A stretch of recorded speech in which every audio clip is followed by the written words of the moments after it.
আসসালামু আলাইকুম। সবাইকে স্বাগত জানাচ্ছি বিডিভিউজে। আপনাদের সঙ্গে আছি আমি তাসনিম হোসাইন।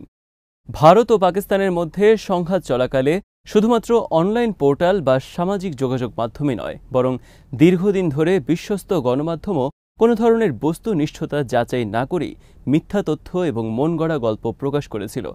ভারতীয় গণমাধ্যম পাকিস্তানের সাথে সংঘাতের সময় কেবলমাত্র সত্য খবর পরিবেশন করতে ব্যর্থ হয়নি, বরং সক্রিয়ভাবে ভুয়া তথ্য ও প্রোপাগান্ডা ছড়িয়েছে, যা পারমাণবিক শক্তিধর দুটো দেশের মধ্যে উত্তেজনা আরও বাড়িয়ে দেয়। এটি শুধু সাংবাদিকতার নৈতিক অবক্ষয়ের উদাহরণ নয়, বরং আঞ্চলিক নিরাপত্তার জন্য একটি বড় হুমকি। এ সম্পর্কে সম্প্রতি একটি নিবন্ধ প্রকাশিত হয়েছে নিউ ইয়র্ক টাইমসে। সেই আলোকেই তৈরি করা হয়েছে আজকের প্রতিবেদন।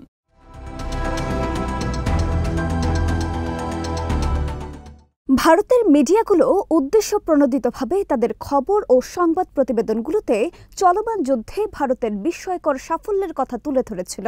ভারতীয় মিডিয়াগুলো সে সময় দাবি করেছিল, ভারতীয় হামলায় একটি পাকিস্তান পারমাণবিক ঘাঁটি আঘাতপ্রাপ্ত হয়েছে, পাকিস্তানের 2টি যুদ্ধবিমান ভূপাতিত হয়েছে এবং করাচি বন্দরের একটি অংশ ধ্বংস করা হয়েছে। বলা হয়েছিল, এর মাধ্যমে পাকিস্তানের তেল ও বাণিজ্যের লাইফলাইন থামিয়ে দেওয়া হয়েছে। কিন্তু মার্কিন যুক্তরাষ্ট্রের প্রসিদ্ধ গণমাধ্যম দ্য নিউ ইয়র্ক টাইমস বলছে, এসব সংবাদের প্রতিটি তথ্যই অত্যন্ত নির্দিষ্টভাবে উপস্থাপন করা হলেও কার্যত এর কোনোটি সত্য নয়।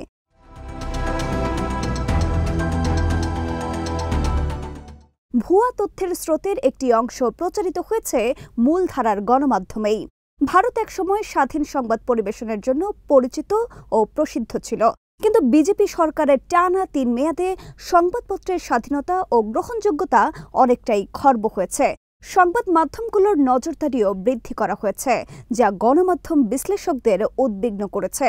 খবর প্রচারে প্রতিযোগিতা, যুদ্ধ উন্মাদনা এবং প্রচণ্ড জাতীয়তাবাদী দৃষ্টিভঙ্গি 4 দিনব্যাপী সংঘাতের সময় চূড়ান্ত পর্যায়ে পৌঁছায়, যখন টেলিভিশনের উপস্থাপক ও বিশ্লেষকরা পারমাণবিক অস্ত্রধারী 2 দেশের মধ্যে একটি চূড়ান্ত যুদ্ধ লাগিয়ে দেওয়ার জন্য রীতিমতো আদাজল খেয়ে নেমে পড়েন।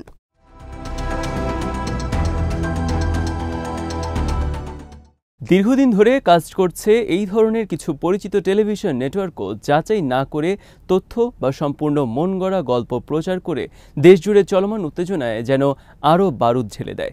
বেশ কয়েকটি সংবাদ মাধ্যম দাবি করে যে পাকিস্তানের একটি পারমাণবিক ঘাঁটিতে ভারতীয় হামলা হয়েছে, যার ফলে রেডিয়াম তেজস্ক্রিয়তা ছড়িয়ে পড়েছে। তারা এমনকি হামলার বিস্তারিত মানচিত্র প্রকাশ করে, কিন্তু এসব দাবির পক্ষে কোনো প্রমাণ পাওয়া যায়নি। একইভাবে ভারতীয় নৌবাহিনীর করাচি বন্দরে হামলার খবরও ব্যাপকভাবে ছড়ানো হয়েছিল। পরে এটি ভুয়া প্রমাণিত হয়। আমেরিকান ইউনিভার্সিটির রাজনৈতিক বিজ্ঞানের সহকারী অধ্যাপক ও দক্ষিণ এশিয়ার মিস ইনফরমেশন বিশ্লেষক সুমিত্রা বদ্রীনাথন বলেন, আমরা যখন ভুল তথ্যের কথা ভাবি, তখন আমাদের মাথায় আসে নামহীন লোকজন বা অনলাইন কোনো বটের কথা, যাদের উৎস ও গ্রহণযোগ্যতা সম্পর্কে নিশ্চিত হওয়া যায় না। 2019 সালে ভারত পাকিস্তান সংঘাতের সময়ও সামাজিক যোগাযোগ মাধ্যমে ভুয়া তথ্য ছিল। তবে এবার যেটা ভিন্নভাবে লক্ষণীয় তা হলো, এবার কিছু আগে পর্যন্ত বিশ্বাসযোগ্য খ্যাতনামা সাংবাদিক ও বড় বড় গণমাধ্যম সরাসরি মন গড়া গল্প প্রচার করেছে।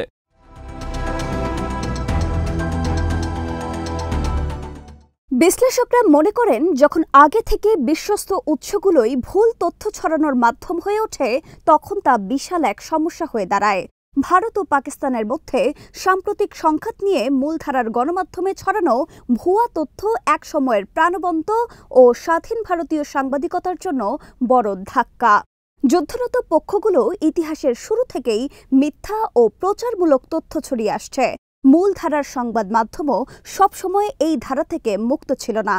তারা প্রায়ই নিজেদের দেশের যুদ্ধ প্রচেষ্টাকে ইতিবাচকভাবে উপস্থাপন করেছে বা এমন তথ্য তড়িঘড়ি করে প্রকাশ করেছে যা পরে ভুল প্রমাণিত হয়েছে। কিন্তু সামাজিক যোগাযোগ মাধ্যম ভুল তথ্য ছড়ানোর সম্ভাবনাকে বহুগুণে বাড়িয়ে দিয়েছে।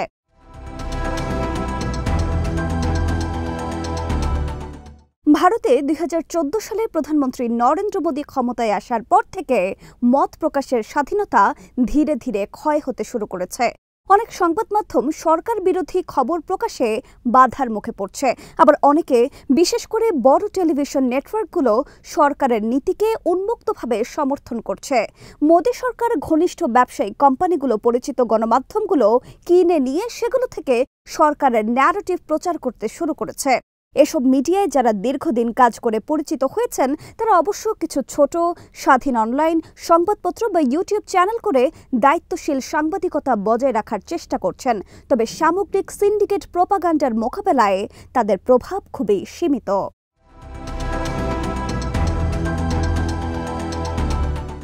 ভারতের অন্যতম প্রখ্যাত সাংবাদিক এবং ইন্ডিয়া টুডে টেলিভিশনের উপস্থাপক রাজদীপ সরদেসাই টেলিভিশনের সরাসরি সম্প্রচারে দর্শকদের কাছে ক্ষমা চেয়েছেন এবং দাবি করেছেন পাকিস্তানি যুদ্ধবিমান ভূপাতিত হওয়ার যে খবর তারা প্রচার করেছিলেন তা তাৎক্ষণিকভাবে সত্য প্রমাণিত হয়নি। নিজের ইউটিউব ব্লগে রাজদীপ সরদেসাই ক্ষমা চেয়ে বলেন, এই মিথ্যাগুলোর কিছু ছিল জাতীয় স্বার্থের ছদ্মবেশে ডানপন্থী ভুয়া তথ্যযন্ত্রের পরিকল্পিত প্রচার অভিযানের অংশ এবং ২৪ ঘণ্টা সংবাদ চ্যানেলগুলো কখনো কখনোই ফাঁদে পড়ে যায়।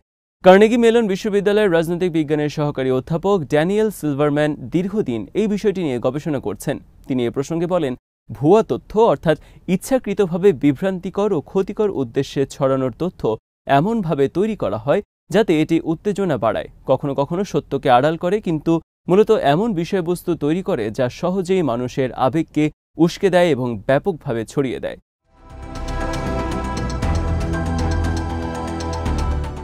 ভারত ও পাকিস্তানের প্রেক্ষাপটে জনগণ এমনিতেই মিথ্যা তথ্য বিশ্বাস করার জন্য মানসিকভাবে প্রস্তুত থাকে, কারণ এই দুই দেশের মধ্যে ঐতিহাসিক শত্রুতা দীর্ঘদিনের।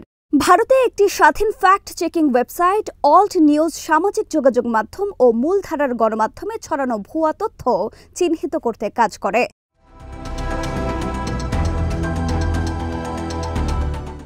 এই প্ল্যাটফর্মটি অনেকগুলো টেলিভিশন চ্যানেলের বিভ্রান্তিকর খবরের প্রমাণ এরই মধ্যে প্রকাশ করেছে, যার মধ্যে আছে জাতীয় পর্যায়ের জনপ্রিয় চ্যানেল যেমন আজ তাক ও নিউজ 18।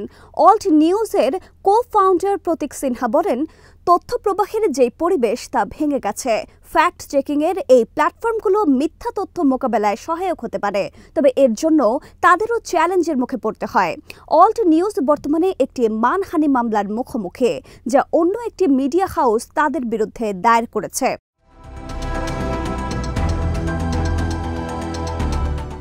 রিপোর্টার্স উইদাউট বর্ডার তথ্য অনুযায়ী ভারতে ২০ কোটির বেশি পরিবারের টেলিভিশন রয়েছে এবং প্রায় ৪৫০টি বেসরকারি টিভি চ্যানেল শুধুমাত্র সংবাদ প্রচারে নিয়োজিত, যা টেলিভিশনকে ভারতের প্রধান তথ্য উৎসে পরিণত করেছে। একাধিক পরিচিত টেলিভিশন চ্যানেল ভারতীয় নৌবাহিনী করাচিতে হামলা চালিয়েছে বলে খবর প্রচার করে।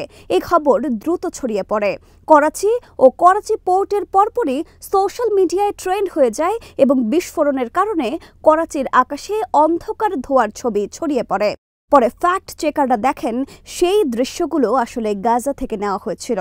সংঘাতের পরে এক বিবৃতিতে ভারতীয় নৌবাহিনী জানায় তারা করাচি আক্রমণের জন্য প্রস্তুত ছিল, কিন্তু বাস্তবে এমন কোনো হামলা চালানো হয়নি।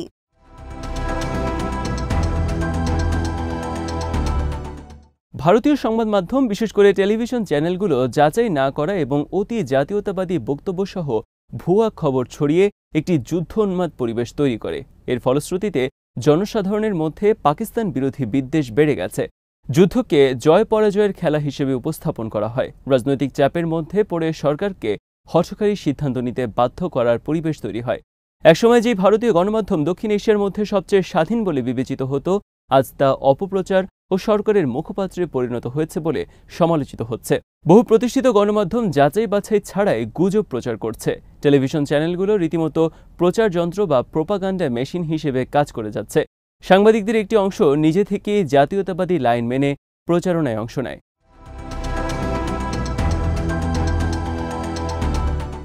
মিডিয়া যখন নিরপেক্ষতা হারায় তখন তা গণতান্ত্রিক পরিবেশে প্রভাব ফেলে।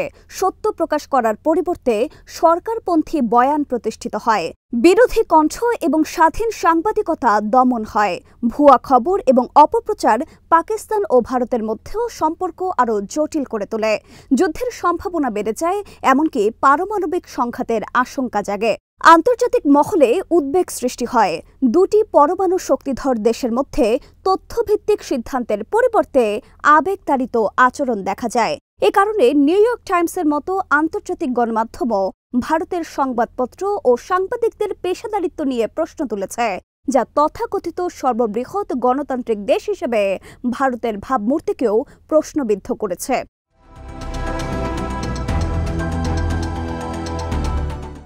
যুদ্ধকালীন অপপ্রচারে শুধুমাত্র পাকিস্তানকে লক্ষ্য করা হয়নি, ভারতের ভেতরেও মুসলিম নাগরিকদের বিরুদ্ধে সন্দেহ এবং ঘৃণা উস্কে দেওয়া হয়েছে। সাম্প্রতিক বিভাজনকে আরও গভীর করা হয়েছে। যুদ্ধের নামে ঘৃণা রাজনীতি ও ধর্মীয় মেরুকরণ জোরদার হয়েছে।